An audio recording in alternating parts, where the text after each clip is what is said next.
Hello my dear students, आप लोगों का इस नई वीडियो में स्वागत है। आज की इस वीडियो में हम लोग स्टडी करने वाले हैं या हम लोग देखने वाले हैं इकोनॉमिक्स का पेपर जो आज हुआ था उसका सॉल्यूशन देखने वाले हैं। थोड़ा सा लेट हो गया है, लेकिन कहते हैं ना कि देर आए दुरुस्त आए। यहाँ पे जो भी चीजें मैं आपको बताने आया हूँ, आप इसको सुन के समझ के आप अपने नेक्स्ट पेपर के लिए स्ट्रेटेजी बना सकते हो। आप समझ सकते हो कि आने वाले पेपर्स जो है वो इसी तरीके से अगर आते हैं तो आपको क्या बेनिफिट होगा या आप उसको कैसे अपने आप को कवर अप कर सकते हो। तो सबसे पहले मैं आपको पेपर का सॉल्यूशन बता देता हूँ, उसके बाद मैं बाकी की बातें डिस्कस करूंगा कि इस पेपर में और आने वाले पेपर में क्या हो सकता है, और इस पेपर में जो चेंजेस आए थे उन चेंजेस को लेके मैंने जो कहा था उसमें से कितना सच निकला, क्या निकला, कैसा निकला, वो आपको आइडिया लग जाएगा। अगर आपने इसके पहले की वीडियोस देखी हैं तो आपको पहले से ही पता है कि हम क्या बात करने वाले। अगर आपने पहले की वीडियोस नहीं देखी हैं तो डेफिनेटली यहाँ से आप कुछ अच्छा लेकर ही जाओगे। तो स्टार्ट करते हैं सबसे पहले हम पेपर आज का। और ये जो पेपर है इकोनॉमिक्स का पेपर है, यहाँ पे बेसिकली मैं आपको सिर्फ दो ही सेक्शन बताऊंगा, जिसमें से आपका एक सेक्शन है सेक्शन ए और दूसरा सेक्शन है सेक्शन बी। ये जो वीडियो मैं बताने वाला हूँ ये इंग्लिश हिंदी गुजराती तीनों मीडियम के स्टूडेंट्स देख सकते हैं, लेकिन जो मैंने पेपर चूज किया है वो इंग्लिश मीडियम का ही पेपर चूज किया है। एज मोस्ट ऑफ स्टूडेंट्स जो है वो इंग्लिश मीडियम के ही है, मेरे जो मतलब चैनल पे है, इसी वजह से मैंने इंग्लिश मीडियम का पेपर चूज किया है। बट एमसीक्यूज तो देख सकते हैं, इवन 1 मार्क्स के जो क्वेश्चन है वो ऑलमोस्ट आइडिया लग ही जाएगा, इसलिए आप देखो पूरा वीडियो। और उसके बाद जो मैं डिस्कस करने वाला हूँ आज का जो पेपर आया था, कि ये पेपर पूरा कैसे आया था, जो कहते हैं ना एनालिसिस ऑफ पेपर, जो पेपर का एनालिसिस मैंने किया है, जो मैंने वन वन एक एक क्वेश्चन मैंने चेक किया है, वो सारी चीजें मैं आपको समझाऊंगा कि क्या है और कैसे है। सबसे पहले सेक्शन ए स्टार्ट करते हैं। फर्स्ट क्वेश्चन है, for which type of distribution diagram is drawn. तो यहाँ पे ध्यान से सुनना कि यहाँ पे अगर आप अपने अच्छे से रीड किया होगा, जो बेसिक्स अगर आपने वो रीड किया होगा तो आपको कोई इशू नहीं होगा। यहाँ पे हम लोगों ने जो नोट्स मैंने बना के आपको प्रोवाइड किया उसमें बहुत क्लियरली मेंशन है, और अगर आपने खुद से भी पढ़ा होगा तो बुक में ये सारी चीजें फर्स्ट लाइन में ही मेंशन है। तो सबसे पहला जो आंसर है आपका वो है discrete, that is a discontinuous. अगर कंटिन्यूअस होता तो वो आपका ग्राफ हो जाता। तो डायग्राम के लिए आंसर क्या होगा, डिस्क्रीट या डिसकंटिन्यूअस। क्लियर है इतना फर्स्ट आंसर। दूसरा क्वेश्चन है हमारा, whose experts have recommended per capita income as an indicator of economic development. यहाँ पे आपको चार ऑप्शन दिया, World Bank, United Nation Organisation, IMF and World Trade Organisation. चार आपको ऑर्गेनाइजेशन मेंशन है, और पूछा कि इन चारों में से किसने आपका पर कैपिटा इनकम जो है उसका इंडिकेटर दिया था। जो इसका यहाँ पे है मेन वो आपका हाईलाइट है पर कैपिटा इनकम, कि ये वाला किसने दिया था। तो पर कैपिटा इनकम की अगर हम लोग बात करें तो पर कैपिटा इनकम जो है वो यूएनओ ने दिया था, that is union sorry United Nations Organisation. जो आपका आंसर हो जाएगा वो क्या हो जाएगा, आपका आंसर बी हो जाएगा। ठीक है, ये थोड़ा सा मार्कर में प्रॉब्लम है तो मैं आपको पेन सेलेक्ट करके बता देता हूँ कि आपका आंसर होगा यूनाइटेड नेशंस ऑर्गेनाइजेशन। फिर चलते हैं नेक्स्ट क्वेश्चन पे, number 3, which changes does economic growth take into consideration. हमने दो टॉपिक रीड किया, एक इकोनॉमिक ग्रोथ है, दूसरा इकोनॉमिक डेवलपमेंट है। इकोनॉमिक ग्रोथ की बात करें तो वो सिर्फ क्वांटिटेटिव चेंजेस की बात करता है, बट अगर डेवलपमेंट की बात करें तो वो क्वालिटेटिव चेंजेस को भी कंसिडर करता है। तो आपका जो आंसर होगा वो हो जाएगा ऑप्शन नंबर ए। बात करते हैं क्वेश्चन नंबर 4 की, who gave the definition inflation is said to occur when monetary income rises faster than the real income। जब मैंने आपको नोट्स बना के पढ़ाया था, इवन मैंने जब वीडियोस भी बनाए थे, तो मैंने आपको एक्सप्लेन किया था कि आप हमेशा इस चैप्टर के डेफिनेशंस को अच्छे से रीड करके जाना, और प्लस कौन सा डेफिनेशन किसने दिया है वो कंफर्म में एक क्वेश्चन तो आता ही आता है जो आपके सामने है। और इसका जो आंसर होगा वो हो जाएगा आपका नंबर 4, अरे sorry, number B, that is a पिगू। नेक्स्ट क्वेश्चन की बात करते हैं तो इसमें है, which account of commercial bank possesses more liquidity. इन चारों में से पूछा है कि कौन से अकाउंट में लिक्विडिटी ज्यादा होता है। लिक्विडिटी का मतलब क्या है, चेंजेस ज्यादा होते हैं। तो अगर हम चेंजेस की बात करें तो आपका आंसर हो जाएगा option number C, that is the current account. Current account ही ऐसा जिसमें आप जब चाहे जितनी बार चाहे उतनी बार पैसा निकाल सकते हो, उतनी बार डिपॉजिट कर सकते हो। Number 6, who is the custodian of India reserve of foreign currencies. India में जो भी पैसों का लेन देन होता है हम सब जानते हैं कि वो कौन करता है, आरबीआई करता है। तो कस्टोडियन भी कौन है, आरबीआई है। ये बात करते हैं क्वेश्चन नंबर 7 की, how many minimum daily calories पर person day is decided by Indian council of medical research for rural areas. ये क्वेश्चन लगभग हर साल रिपीटेड आता है, जिसमें आपको या तो रूरल का पूछेगा या तो अर्बन का पूछेगा। यहाँ पे इन लोगों ने किसका पूछा है, रूरल का पूछा है। तो रूरल का अगर पूछा है तो जो आपका आंसर होगा वो होगा 2400, अर्बन होता तो 2100 होता। फिर चलते हैं नेक्स्ट क्वेश्चन में, नंबर 8, इन विच ईयर प्रधानमंत्री जनधन योजना बिगेन, कौन से साल में प्रधानमंत्री जनधन योजना आया था? तो हम सब जानते हैं कि जब नरेंद्र मोदी जीते थे उसके बाद ही आया था। तो नरेंद्र मोदी कब जीते? 2014 में। तो इसका आंसर होगा ऑप्शन नंबर सी, 2014। ये बहुत ही क्लियर कट क्वेश्चन था, इसमें ये नहीं भी पढ़ के गए होंगे तब भी आप डायरेक्टली टिक कर सकते हो। इस बाकी के जो ईयर्स है तो वो तो बहुत पुराने हैं, जब मोदी उस टाइम पे थे भी नहीं, नॉन थे भी नहीं मतलब प्रधानमंत्री नहीं थे, क्योंकि ये तो उसी के बाद आया था। फिर चलते हैं क्वेश्चन नंबर 9 में, which type of unemployment is caused by replacement of simple mobile phone into smartphones. ये एक अच्छी बात ये है कि जो इन लोगों ने एग्जांपल्स भी लिए हैं वो एकदम बुक के लिए, दैट्स वाई स्टूडेंट्स को प्रॉब्लम नहीं होना चाहिए। अगर आपको प्रॉब्लम हुआ है तो आप नेक्स्ट पेपर में इसको ध्यान रखना कि आप बुक के एग्जांपल्स को भी रीड करना, ठीक है। तो आपका जो आंसर होगा वो होगा फ्रिक्शनल अनएम्प्लॉयमेंट। फ्रिक्शनल का मतलब यहाँ पे क्या होता है? टेक्नोलॉजी चेंजेस की वजह से होता है, तो वो आ जाएगा आपका फ्रिक्शनल में। फिर चलते हैं ऑप्शन नंबर 10 में, who presented for measuring roads to measure nature and types of unemployment. तो इसका आंसर होगा राज कृष्णा। ये रिपीटेड क्वेश्चन है जो एवरी ईयर लगभग आता ही है। तो उसके बाद 11 number, after how many years each subsequent census of India conducted. तो ये लगभग हर बच्चा जानता है कि हमारे इंडिया में 10 साल के बाद सेंसस का कैलकुलेशन होता है, मतलब जो इंडिया पॉपुलेशन का कैलकुलेशन होता है वो हर 10 साल के बाद होता है। फिर बात करते हैं क्वेश्चन नंबर 12 की, how much was the female population पर 1000 मेल पॉपुलेशन इन गुजरात इन 2011। पूछा है 2011 का, इसलिए ध्यान से सुनना इसको। 2011 की बात करते हैं तो उसका आंसर होगा 918, ठीक है। 940 जो है वो इंडिया का था और 918 किसका है? गुजरात का है। तो हमें क्लियरली पूछा यहाँ पे गुजरात का कितना था, तो गुजरात का आंसर हो जाएगा 918। फिर चलते हैं नेक्स्ट क्वेश्चन में, question number 13, after independence what are the changes taking place in the contribution of agriculture sector to the national income of the country. बहुत सिंपल क्वेश्चन है, आप इसको एक बार रीड करो वापस कि इंडिपेंडेंस के बाद what are the changes taking place, कौन से चेंजेस आए हैं किसमें? एग्रीकल्चर के कंट्रीब्यूशन में to the national income of a country. हम सब जानते हैं कि आफ्टर इंडिपेंडेंस जो है वो सबने फोकस किस पे किया है? इंडस्ट्रियल और सर्विस सेक्टर पे किया, जिसकी वजह से जो इसका कंट्रीब्यूशन था वो धीरे धीरे क्या होने लगा? डिक्रीज होने लगा। ये हमने इंट्रोडक्शन पैरा में रीड किया था। Now the next question is, which of the following is a cash crop. तो कैश क्रॉप कौन सा है? तो अगर चारों आप रीड करोगे तो एक शुगर केन ही ऐसा है जिसको सेल करने के लिए जिसका प्रोडक्शन होता है बेसिकली। तो कैश का मतलब क्या होता है? जिसका मेन पर्पस सेलिंग होता है। बाकी वीट, बाजरा, मेज जो है, दाल, ये सारी चीजें जो होती हैं वो हम खाने के लिए भी करते हैं, जिसको हम फूड ग्रेन्स बोलते हैं, ठीक है। Number 15, what is the balance of trade. अब पूछा इसमें बैलेंस ऑफ ट्रेड क्या आंसर, और क्वेश्चन है, ऑप्शन अवेलेबल है, current, capital, visible and invisible. अगर आपने अच्छे से रीड किया होगा तो उसमें मेंशन है कि करंट में दो है, विजिबल एंड इनविजिबल। तो जिसमें से आपका जो विजिबल है वो बन जाता है बैलेंस ऑफ ट्रेड, और विजिबल और इनविजिबल दोनों मिलकर बन जाता है करंट। क्लियर है इतना? उसके बाद नेक्स्ट है 16 नंबर, बैलेंस ऑफ पेमेंट है एज हाउ मेनी अकाउंट्स। तो ये तो यहाँ पे ही एक्सप्लेन कर दिया मैंने, ये इसके ऊपर वाले में ही देखो, यहाँ पे मेंशन है करेंट एंड कैपिटल। अगर आपने अच्छे से रीड किया होगा तो बैलेंस ऑफ पेमेंट में दो ही अकाउंट्स होते हैं, करेंट एंड कैपिटल, वो ऊपर वाले ऑप्शन में दिया ही हुआ था। तो आंसर हो जाएगा 16 का A. Number 17, khakhra making industry is an example of which of the following industry. Khakhra जो है वो स्मॉल इंडस्ट्रीज में आता है, सॉरी नॉट स्मॉल इंडस्ट्रीज, मतलब जो घरों में बनाते हैं तो उसको क्या बोलते हैं? कॉटेज इंडस्ट्री बोलते हैं। स्मॉल इंडस्ट्रीज वो बाय मिस्टेक मैंने बोला, लेकिन यहाँ पे स्मॉल स्केल नहीं है। स्मॉल इंडस्ट्रीज का मतलब कैसा है कि जो मेरा जो कहने का मतलब है कि वह हम अपने घरों में भी बना सकते हैं। जैसे मेरे घर के पास में ही है एक फैमिली है, वो खाकरा बना के सेल करती है, तो किसमें आ जाएगा? कॉटेज इंडस्ट्री में आ जाएगा। उसके बाद चलते हैं 18 नंबर पे, eight which place special economic zone is establish in Gujarat. तो गुजरात में दो है, सूरत और कांडला। सूरत तो दिया नहीं, तो आपका आंसर जो है कंडला हो जाएगा, कांडला हो जाएगा, ठीक है। उसके बाद number 19, how many are the ways to generate electricity in India. कितने ऑप्शन है हमारे पास? तो इसका आंसर हो जाएगा 4। पहला तो आपका थर्मल है, दूसरा हाइड्रो है, तीसरा न्यूक्लियर है, चौथा अदर ऑप्शन है। अदर की हम लोग बात करते हैं जिसमें सोलर एनर्जी आता है, बायोगैस आता है, ये सारी चीजें आ जाती है। उसके बाद number 20, as per the order of Indian constitution who has the responsibility to provide free and compulsory primary education. देखो इंडियन कॉन्स्टिट्यूशन की बात करें तो पहले तो वो सेंट्रल गवर्नमेंट है, पर सेंट्रल गवर्नमेंट ने क्या किया? वो सारे स्टेट को दे दिया है कि भाई आप लोग अपने अपने स्टेट में इन सारी चीजों को हैंडल करो। मतलब कॉन्स्टिट्यूशन की हेल्प से वो सारे किसको ट्रांसफर हो गए? स्टेट गवर्नमेंट को। तो जो आपका आंसर होगा वो हो जाएगा option number D, state government, ठीक है। तो अभी मैंने यहाँ पे जो एमसीक्यूज एक्सप्लेन किया, अगर मैं इसका एनालिसिस आपको एक्सप्लेन करूं तो जो मैंने आपको ब्लूप्रिंट बताया था वो मैं आपको दिखा भी सकता हूं। मैंने इसलिए सारी चीजें जो है वो ऑन करके ही रखी है। यहाँ पे मैंने देखा सब कुछ ताकि मैं एक्सप्लेनेशन करूँ तो सबका आपको समझ में आए।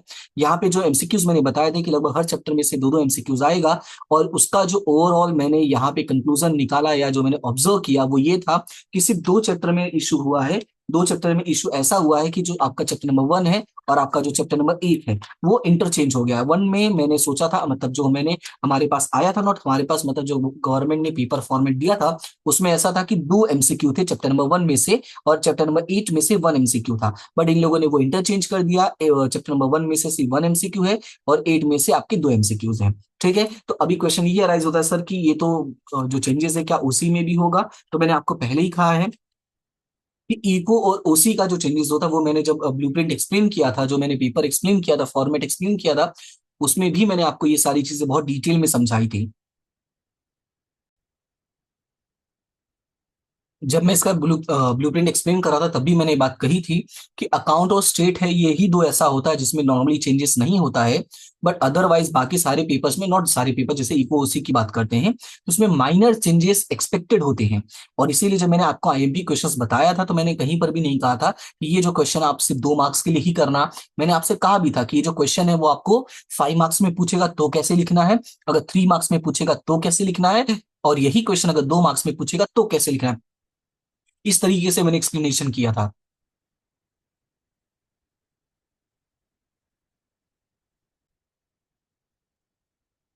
इसीलिए आपको ज्यादा चिंता करने की जरूरत नहीं है, आपको जो इंपॉर्टेंट क्वेश्चन प्रोवाइड किया गया आप उतना ही करो, आपको कोई टेंशन लेने की जरूरत नहीं पड़ेगी। फिलहाल चलते हैं सेक्शन बी पे, फिर बाकी की बातें बताता हूं मैं। सेक्शन बी की अगर मैं बात करता हूं तो सबसे पहला क्वेश्चन है give full form of NSSO. NSSO का फुल फॉर्म जो है वो है नेशनल सैंपल सर्वे ऑर्गेनाइजेशन। ठीक है, नॉट ये यहाँ पे वाई नहीं आएगा। ठीक है, आता है ऑर्गेनाइजेशन। ओके, ये हो गया आपका एनएसएसओ का फुल फॉर्म। उसके बाद नेक्स्ट क्वेश्चन है what is the value of human development index. तो इसमें ना मिनिमम पूछा ना मैक्सिमम पूछा, तो आप बता दोगे कि 0 to 1 होता है, मतलब 0 से लेके 1 तक होता है। फिर next state the formula of credit creation. तो क्रेडिट क्रिएशन का फॉर्मूला जो है ये काफी सिंपल है, और आप लोगों ने टॉपिक रीड किया होगा तो जो बॉक्स उसके नीचे दिया हुआ है, तो इसका फॉर्मूला है primary deposit multiply by 1 divided by cash reserve ratio, that is CRR। आप पूरा लिखना, कैश रिजर्व रेशियो। नेक्स्ट है which uniform method is used to measure absolute poverty for the different nations. तो डिफरेंट नेशंस में जो poverty उसको major करने के लिए इंटरनेशनल कहते हैं ना, कि हम ऐसे बोल सकते हैं कि इंटरनेशनल लेवल का इन लोगों ने कुछ दिया था। क्वेश्चन है वो इंटरनेशनल लेवल का ऐसा क्या दिया था। तो इंटरनेशनल लेवल के लिए हमारे पास अवेलेबल है PPP, that is known as purchase power parity. मतलब ये परचेस पावर पैरिटी, ये आपका टॉपिक मेंशन है, चैप्टर नंबर 2 में भी मेंशन है, एंड चैप्टर नंबर ये 5 में भी मेंशन है, जो आपका पॉवर्टी वाला चैप्टर है उसमें भी मेंशन है कि ट्रिपल P का यूज होता है डिफरेंट नेशंस का कंपैरिजन करने के लिए कि कौन से कंट्री में पॉवर्टी कितना है। ये इंटरनेशनल लेवल का पॉवर्टी लाइन दिया गया था, परचेसिंग पावर पैरिटी। तो जो ये आंसर ये लिखा होगा उसका राइट माना जाएगा। नेक्स्ट है 25 number, when was prime minister agriculture irrigation scheme started. तो इसका जो आंसर होगा वो हो जाएगा 1 जुलाई 2015। 1 जुलाई 2015 को ये प्रोग्राम स्टार्ट हुआ था। उसके बाद चलते हैं नेक्स्ट क्वेश्चन पे, that is 26 number, give the meaning of death rate. तो ये तो क्लियर डेफिनेशन है। आई होप कि आप लोगों ने डेफिनेशंस वाले क्वेश्चंस लिखे होंगे, तो अगर नहीं लिखे होंगे तो कोई बात नहीं, इट्स ओके। जो एक दो क्वेश्चन छूटना भी कोई बड़ी बात नहीं है, इट्स नॉर्मल। लेकिन अगर डेफिनेशन की बात करते हैं तो डेफिनेशन इसका है, मैं यहाँ पे ऊपर लिख देता हूँ स्पेस है तो, number of people who die per every 1000 people during a given year. मतलब जिस साल की कंपैरिजन कर रहे हो उस साल में कितने 1000 में कितने लोगों की डेथ हुई है, उसको हम लोग बोलते हैं डेथ रेट। नेक्स्ट है which sector provide maximum employment in India. तो ये तो मुझे बताने की जरूरत नहीं है, अगर एम्प्लॉयमेंट की बात करते हैं तो आज भी हमारे कंट्री में कहीं ना कहीं जो कल्चरल सेक्टर है उसका बोलबाला है अभी भी। तो आंसर क्या होगा, cultural sector. What is mean by direction of international trade. International trade की डायरेक्शन की बात करते हो तो डायरेक्शन का मतलब ये है कि ट्रेड रिलेशन डिनोट करता है। क्या डिनोट करता है, ट्रेड रिलेशन। तो इसका आंसर क्या हो जाएगा, trade relation of nation with various countries of the world. यानी ये डिनोट करता है कि हमारा दुनिया के देश के साथ कैसा ट्रेड रिलेशन है, उसको बोलते हैं डायरेक्शन ऑफ इंटरनेशनल ट्रेड। फिर next, in how many sectors public sectors units are classified, in how many sectors public sector classify units are classified, तो इसका आंसर हो जाएगा आपका 3। अगर आप 3 लिखते हो तो इट मे बी पॉसिबल वो नंबर कट कर ले, इट मे बी पॉसिबल दे दे, जैसा उनको आंसर सीट अवेलेबल होगा। बट जिन बच्चों ने लिखा होगा 3 प्लस मतलब 3 के साथ क्या क्या लिखा होगा कि जो नाम है वो लिख दिया होगा। जैसे सबसे पहले बात करें तो डिपार्टमेंटल है आपका, डिपार्टमेंटल है, ठीक है। दूसरा अगर हम लोग बात करें तो पब्लिक कॉर्पोरेशन है, पब्लिक कॉर्पोरेशन है। और तीसरा अगर हम लोग बात करें तो जॉइंट स्टॉक कंपनी है, जॉइंट स्टॉक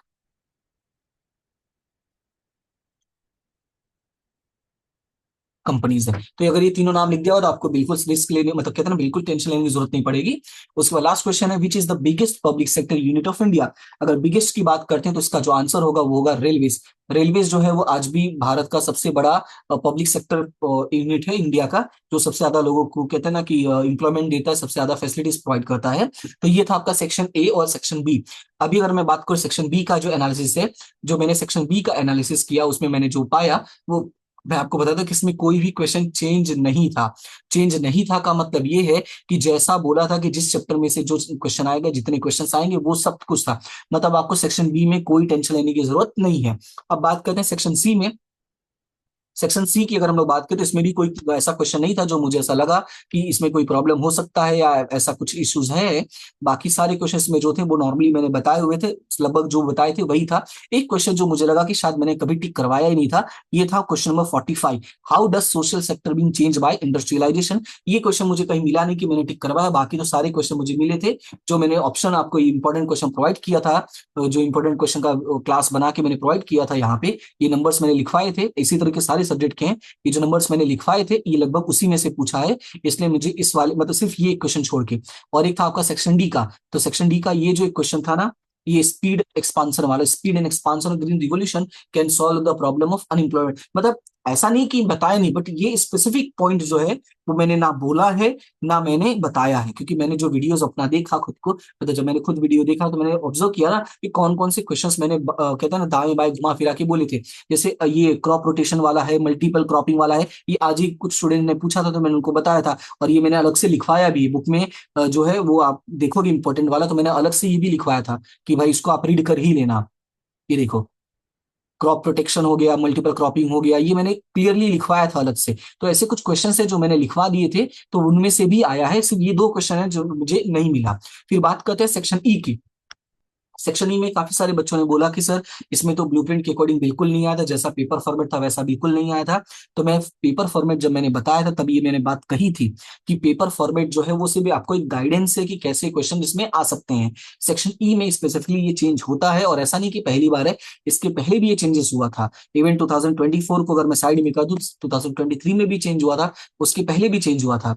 तो जो चेंजेस है वो ऐसा नहीं कि बहुत मेजर चेंज है, ये क्वेश्चन है जो ऑलरेडी प्रीवियस ईयर में पूछा गया क्वेश्चन है। चाहे आप कोई भी क्वेश्चन उठा लो, जैसे state the type of money and discuss function of money, ये क्वेश्चन मैंने टिक करवाया था। Explain the quantitative measure of monetary policy, ये भी टिक करवाया था। बर्थ रेट और सोशल कॉजेज वाला भी टिक करवाया है। एनी फाइव टेक्नोलॉजिकल मेजर्स, ये भी मैंने टिक करवाया था।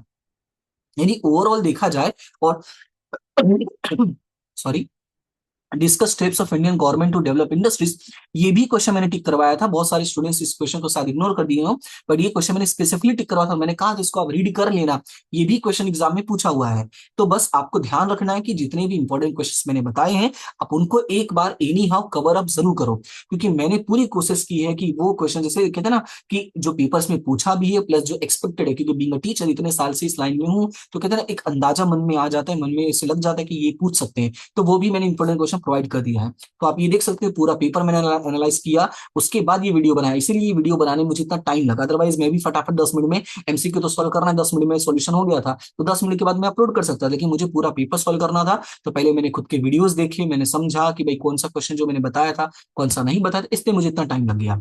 ठीक है, इसलिए मैंने कहा ना देर आए दुरुस्त आए, ये बात इसीलिए कही है। अब ओसी का प्रिपरेशन कैसे करना है वो मैं आपको छोटा सा एक वीडियो बना के समझा दूंगा कि आपका जो भी टॉपिक है वो आप कहाँ से कैसे प्रिपरेशन कर सकते हो। मैंने अपने हिसाब से ओसी के लिए तो सब कुछ प्रोवाइड किया है। ठीक है, नोट्स हो गया, वीडियोस हो गया, सब कुछ दिया हुआ है। इको के लिए तो उतना नहीं था, इको के लिए भी था, मतलब वीडियोस तो ही है, लेकिन नोट्स उतना प्रॉपर वे में नहीं था जितना ओसी का अच्छा नोट्स है। तो फिलहाल अभी के लिए इतना ही। बाकी का जो भी है, आपके मार्क्स कितने अच्छे आए हैं, आई मीन नॉट अच्छे आए हैं, आपके मार्क्स कितने आए हैं, लाइक एमसीक्यूज में 20 तो बता ही दिया है, तो 20 में से कितने राइट है आप वो कमेंट सेक्शन में बता सकते हो। आपका पेपर कैसा गया वो भी आप अपना व्यू शेयर कर सकते हो। बाकी कुछ भी अच्छा या बुरा लगता है तो आप जरूर शेयर करना कि भाई ये अच्छा लगा, ये बुरा लगा, आपने ये जो बोला ये गलत बोला, आपने ये जो बोला बहुत सही बोला। जो भी चीजें हैं वो आप रिव्यू जरूर देना।